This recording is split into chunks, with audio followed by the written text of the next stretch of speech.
রাজধানী ঢাকা সহ দেশের বিভিন্ন এলাকায় ভূমিকম্প অনুভূত হয়েছে। প্রাথমিক তথ্য অনুযায়ী ভূমিকম্পটির মাত্রা 5.5 বলে ধারণা করা হচ্ছে। তবে আগের একই মাত্রা ভূমিকম্পগুলোর চেয়ে আজকের কম্পনের তীব্রতা অনেক বেশি ছিল।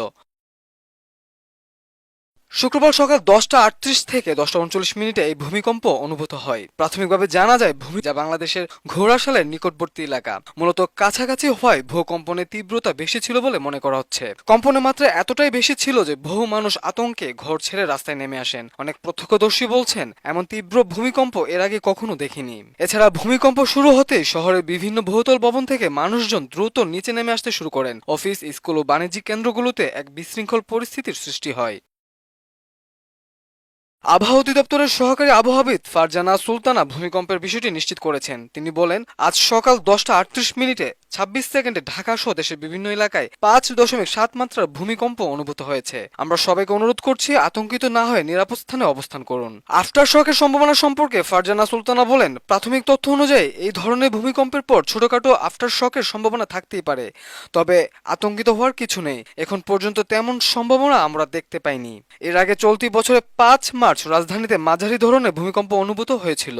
রিক্টার স্কেলে ভূমিকম্পের মাত্রা ছিল 5.6। তারও আগে 28 মে বাংলাদেশ সময় দিবাগত রাত 2:24 ভারতের মণিপুর রাজ্যের মুইরাং শহরের কাছাকাছি আরেকটি ভূমিকম্পন আঘাত হানে। সে সময় ভূমিকম্পে দেশের উত্তর পূর্বাঞ্চল সহ রাজধানী ঢাকা এবং পার্শ্ববর্তী কয়েকটি জেলায় হালকা কম্পন অনুভূত হয়েছিল।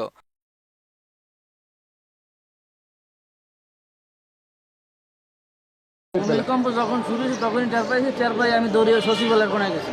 আচ্ছা, আর এলাকার জনগণ মানুষের আমি জনগণকে কিছু বলার সময় পাইনি। না মানে মানুষ কিরকম মানে আতঙ্কিত সবাই হয়েছে? ছুটাছুটি করছে, সবাই ছোট ছোট। সবাই সবাই। আপনি কোথায় ছিলেন? আপনি কোথায় ছিলেন তখন?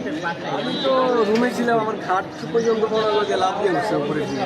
মানে ভূমিকম্পে এমনভাবে কম্পিত হয়েছে, একটা মানুষ দেখতেছে দৌড় দিতে আছে, কিন্তু আমি তো টের পাইছি, আমিও টের পাই খাটের থেকে উঠছি দৌড়।